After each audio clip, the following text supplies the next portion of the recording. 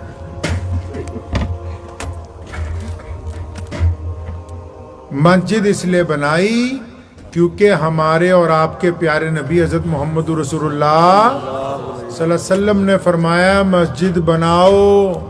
اگر آپ پوچھیں یا رسول اللہ کیوں بنانی ہے، امام بخاری جواب دیں گے، امام نسائی، امام ابو داؤد، تمام بڑے ائمہ جو ہیں، ہم پوچھتے ہیں رسول اللہ سے تو اللہ کے رسول صلی اللہ علیہ وسلم کی باتیں وہ بتاتے ہیں، ہم پوچھیں گے کیوں بنانی ہے تو کہتے ہیں کہ اللہ کے نبی نے فرمایا مسجد اس لیے بنائی تاکہ تم جماعت کے ساتھ نماز ادا کرو۔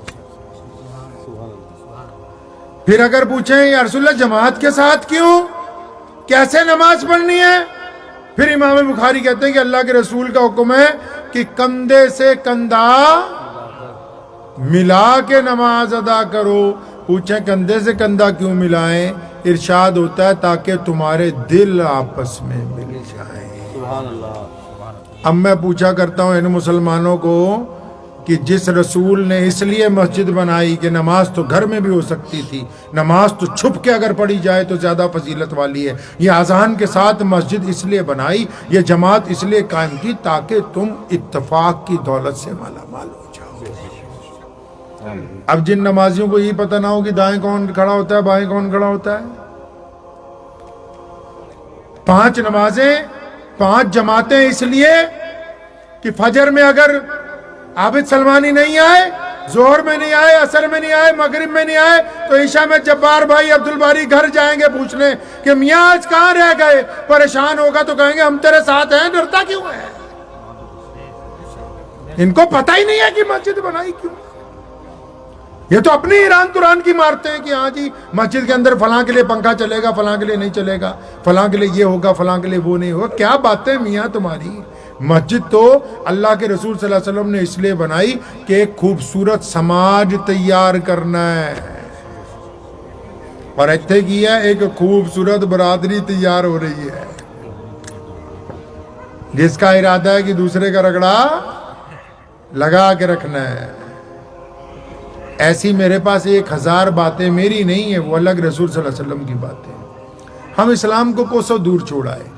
ایک بات یاد رکھو، وقت بھی بہت ہو گیا ہے، اسلام فتووں میں نہیں ملے گا، مسئلوں میں نہیں ملے گا۔ اگر آپ اسلام کو جاننا چاہتے ہیں، اللہ کے پیارے نبی حضرت محمد رسول اللہ صلی اللہ علیہ وسلم کی سیرت، ان کی پیدائش سے لے کے آخری وقت تک رسول اللہ کی سیرت پڑھیے، آپ کو مسئلے بھی سمجھ آ جائیں گے، فتوے بھی سمجھ آ جائیں گے، لیکن آپ کو اصل میں اسلام سمجھ آ جائے گا کہ اسلام آپ سے کیا چاہتا ہے۔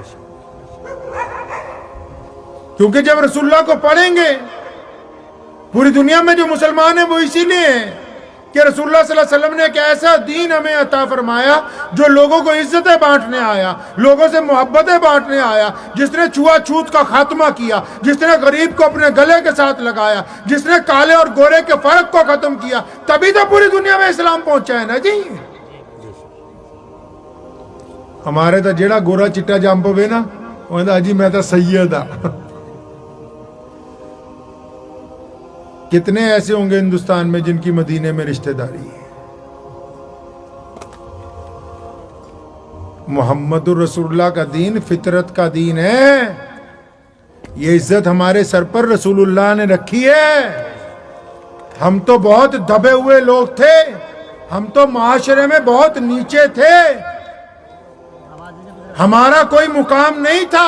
یہ تو رسول اللہ نے جب اسلام کی ابتدا کی, جب صحابہ کرام رضی اللہ تعالیٰ اجمعین نے یہ کہا کہ ہم اللہ کو مانتے ہیں اور آپ کو اللہ کا رسول مان لیا. ہمارے بیچ پیر طریقت عارف باللہ حضرت اقدس حسین احمد صاحب تشریف لا چکے ہیں. حضرت کے لیے ایک مرتبہ نعرہ تکبیر, نعرہ تکبیر.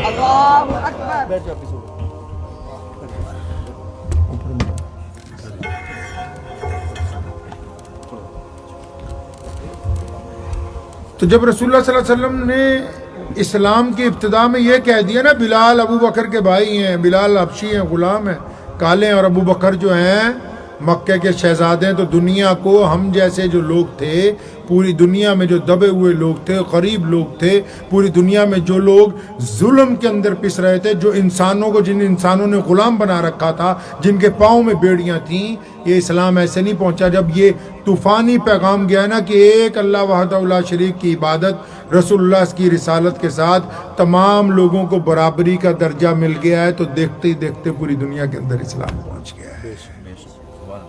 اب مزے کی بات تو یہ ہے, جن کو ٹھیکہ دیا انسانوں کی برابری کا, جن کو چودھری بنایا کہ تم نے غریب کو ساتھ میں لگانا ہے, انہی کے گھر میں اگر چھوا چھوت ہونے لگ پڑے تو وہ پتہ نہیں اپنے آپ کو مسلمان کہتے ہیں. اگر کسی مسلمان کو ایک غلط فہمی ہے کہ میں کسی ہندو کا جھوٹا پانی نہیں پی سکتا, کسی سکھ کا نہیں جھوٹا کھانا کھا سکتا, اب تو چلو کرونا ہے تو کوئی بات نہیں, پرہیز کر رہے ہیں, لیکن مثلاً اسلام نے, رسول اللہ نے فرمایا کہ انسان کا جھوٹا پاک ہے تاکہ یہ آپس کی نفرت جو ہے ختم ہو سکے. اب چنگے چنگے ہم تو کہتے ہیں نہیں جی ہماری برادری میں ہی شادی ہوگی اور کہیں ہو نہیں سکتی. اس اسلام کو تلاش کریں. یہ افسانوی باتیں, دوسروں کو بھی خوش کرنا, خود بھی خوش ہو جانا, حقیقت سے آنکھیں چرانا, آنکھاں بند کر لینی یا کبوتر کی طرح کہ اچھا بلی نکل گئی ہوگی, نہ, یہ اسلام نہیں ہے. محمد رسول اللہ نے جس مسجد نبوی میں تہجد پڑھی, جس مسجد نبوی کے اندر بیٹھ کے وعظ کیا, اسی مسجد نبوی سے میدان بدر کے لیے نکلے, اسی مسجد نبوی سے حضور صلی اللہ علیہ وسلم نے مسکینوں کی مدد فرمائی, اسی مسجد نبوی صلی اللہ علیہ وسلم سے حضور صلی اللہ علیہ وسلم نے غریبوں کے گھروں میں کھانا پہنچایا, اسی مسجد نبوی میں آپ صلی اللہ علیہ وسلم نے پنچایتیں کی ہیں. مسجد کو صرف اگر عبادت کی جگہ سمجھ لیا, باقی تمام واقعات مسجد سے کاٹ دیے, یہیں پر آ کے ہم نے اپنے ہاتھ سے اسلام کو علیحدہ کر دیا. ہم تو وہ باتیں کرتے ہیں کہ جن کا وقت کے لحاظ سے کچھ لینا دینا ہی نہیں ہے ہم سے. میں ابھی دہلی گیا تھا تو وہاں کسی کا انتقال تھا, تو وہاں نماز پڑھی ایک مسجد میں جمعے کے دن. اب انہوں نے ماشاءاللہ عذاب قبر پہ 2 گھنٹے بعد سنائی. میں کیا مولوی وہ جڑے زندہ ہے کہ انہوں نے تو بچان دی گل کر لا کوئی. ان کو بھی یہ بیٹھے سارے لیڈر, عبد الباری بیٹھے ہیں, یہ جبار بھائی بیٹھے ہیں, عابد سلمانی صاحب بیٹھے ہیں. پوچھو, میں نے الیکشن سے پہلے سب کو لدھیانہ بلایا اور ساری پارٹیوں کو کہا, میں کہا تم بار بار کہتے ہو قبرستان دیں گے, میں کوئی زندہ لوگوں کو بھی دے دو. یاد ہے نہیں آپ کو؟ میں کوئی اسکول کالج کی دینے کی بھی بات کر لو, تو مان لیا قبرستان ضرورت ہے, جو کچھ دینا مرنے پہ ہی دینا ہے, زندگی کا کچھ نہیں. شریعت میں لکھا ہے کہ جمعے کے خطبے میں, امام بخاری میں باقاعدہ حدیث درج ہے کہ رسول اللہ صلی اللہ علیہ وسلم کی سنت ہے, جمعے کے خطبے میں جب پہلی دفعہ رسول اللہ صلی اللہ علیہ وسلم کھڑے ہوتے تھے تو یہ بات کرتے تھے کہ مدینے کے گلی کوچوں میں کیا بات ہو رہی ہے, کون سا دشمن ہم پر حملہ آور ہونا چاہتا ہے؟ کس نے ہماری اقتصادیات کو نقصان پہنچانے کی بات کی ہے؟ کون ہماری مخالفت کرنے کے لیے آگے بڑھتا ہے؟ کس کو کیسے روکا جائے گا؟ مسلمانوں کو معاشی طور پر کون سی تنگی ہے؟ ہماری تعلیم کا نظام کس جگہ اور بڑھانا چاہیے؟ کہاں مبلغ اور بیچنے ہیں؟ یہ پہلے خطبے کی باتیں جب بیٹھ کے دوبارہ اٹھتے تھے تو فرماتے تھے نماز پڑھنی ہے، روزہ رکھنا ہے، حج کرنا ہے، زکوٰۃ دینی ہے، گناہوں سے بچنا ہے۔ تم نے تو پہلی بات ہی ختم کر دی، بس دوسری پہ ٹک گئے جا کے۔ سنا کسی خطبے میں جو کہتا ہو کہ فلاں پنگا پڑا ہوا ہے اس وقت ملک میں، ہمیں فلاں چیز اسلام کے مطابق کرنی چاہیے، حکومت کے سامنے اپنی پریزنٹیشن رکھنی چاہیے، ہمیں جا کے اپنی بات کرنی چاہیے؟ کہ نہیں نہیں نہیں، یہ مسجد کا کام نہیں ہے، مولوی کا کام نہیں، یہ چودھری کریں گے۔ تو چودھری بول دے کوئی نہیں سرکار کے سامنے جا کے، ساڈا پٹرول پمپ لوا دو، باقی اللہ اللہ خیر سب۔ اسلام کو مذہب بنانے کی کوشش مت کریں، یہ دین ہے محمد الرسول اللہ کا۔ مذہب صرف عبادت کا طریقہ ہوتا ہے، یہ محمد الرسول اللہ کا دین ہے۔ اس کو دین رہنے دیں گے تب ہم ترقی کر سکتے ہیں۔ اگر ہم اللہ اور اس کے رسول کی اطاعت کریں گے تب ہم ترقی کر سکتے ہیں۔ اگر دین میں ہم اپنا مزاج شامل کریں گے تو پھر ہم ترقی نہیں کر سکتے۔ مہمان آ گئے، ہمارے اکابر تشریف لے آئے ہیں۔ ہم تو آپ کے صوبے کے رہنے والے ہیں، اس شہر میں بھی ہماری رشتہ داری، ہمارا آنا جانا لگا رہے گا۔ مہمانوں کو سننا جو ہے وہ بہت ضروری ہے، لیکن جو میں نے مختصر سی باتیں آپ کو کی ہیں ان کا مقصد خدا را آپ سے یہ ہے کہ ایک دوسرے کی ٹانگ کھینچنا چھوڑ دو خدا کے واسطے۔ اسلام اور ملت اسلامی اور اس ملک کے مفاد کے لیے آپ کیا کر سکتے ہیں وہ کر لو۔ غیبت سے بچ جائیے، خود پسندی سے بچ جائیے، اللہ آپ کو عزت دیں گے۔ اگر کوئی آپ کو ناراضگی ہے نا، کسی سے آپ کو کسی سے ناراضگی ہے نا، اور روز سوچتے ہو اچھا اس نے میری عزت نہیں کی، ایک دفعہ رات کو بستر پہ لیٹ کے کبھی یہ بھی سوچ لو کہ میری زبان سے کون کون تنگ ہے، کہ میرے رویے سے کیا میرا باپ دکھی ہے، میری بیوی پریشان ہے، میرے بچے مجھ سے خوف زدہ ہیں، میرا پڑوسی مجھ سے دہشت کھاتا ہے، میرا ملازم مجھ سے تنگ ہے۔ وہ کدی ادھر بھی مارو چاہتی۔ میں اکثر جاتا ہوں، پرسوں نرسوں میں ٹانڈے میں تھا ایک جگہ، نکل کی بات ہے، پٹیالے کی نہیں، بٹھنڈے کی کے پاس کی۔ تو میں نے وہاں پوچھا، میں کہا اگر ہم تبلیغ شروع کریں، دین کی تبلیغ شروع کریں اگر، تو کہاں سے کریں گے جی؟ دین کی تبلیغ شروع کہاں سے کرنی چاہیے؟ گھر سے کرنی چاہیے نا بھائی۔ وہ بول لو، سامنے ہی بیٹھے ہو، گھر سے شروع کریں۔ ابھی ایک صاحب نے مشورہ دیا مسجد سے، چلو گھر سے کرتے ہیں۔ بھائی تم بتاؤ، گھر سے کریں تو گھر میں کس بندے سے کریں؟ بیوی سے، ماں سے، باپ سے؟ کس سے شروع کرنی چاہیے تھی؟ ہاں جی، پرسوں پتندر مینو کہنا تو آپ نے بھی وہی تھا، ہم تو کئیوں نے پہلے سن لیا۔ پرسوں ایک پتندر کہتا جی اپنی ماں سے شروع کروں گا۔ میں سبحان اللہ، کیا سمجھے بھی؟ تم ماں سے شروع کرو گے تبلیغ؟ اللہ کے بندے اس دل سے شروع کریں، اپنے اندر سے۔ ہم سے کون کون دکھی ہے، بس آپ یہ پتہ کر لیں کہ آپ سے کون کون دکھی ہے تو وہ بھی سکھی ہو جائے گا اور آپ بھی سکھی ہو جائیں گے۔ دعا کیجیے اللہ تعالیٰ ان باتوں پر مجھے بھی اور آپ سب کو عمل کرنے کی توفیق عطا فرمائے۔ وآخر دعوانا ان الحمدللہ۔